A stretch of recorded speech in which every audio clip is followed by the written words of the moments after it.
Tinanggap ng ambag ang parangal bilang top awardee sa Audit Achievers Awarding Ceremony at 30 ng Mayo sa Sharif Kabunsuan Cultural Complex sa Cotabato City. Dumalo sa parangal sina Deputy Chief Minister Ali Sulaiman, Senior Minister Muhammad Yacob, Cabinet Secretary at Ambag Program Manager Maud Aznin Pendatun at iba pang matataas na opisyal mula sa Office of the Chief Minister.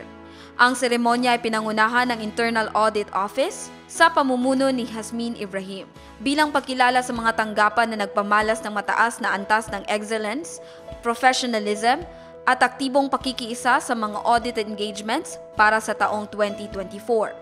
Tinanghal ang ayudang medikal mula sa Bangsamoro Government, Ambag, bilang top awardee dahil sa ambag nito sa pagsusulong ng transparency, accountability at patuloy na pagpapabuti ng serbisyo kakibat ng mga prinsipyo ng moral governance.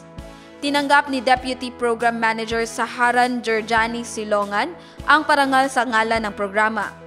Bilang bahagi ng pagkilala, nagpasalamat si Cabinet Secretary Pendatun, ang Program Manager ng Ambag sa Internal Audit Office at muling binigyang diin ang kahalagahan ng pagpapatupad ng programa ng may integridad, disiplina at buong pagsunod sa adhikain ng moral governance.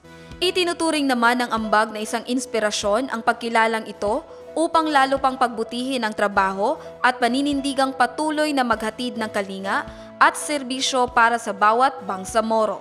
Geneza Garcia, iMinds, Philippines.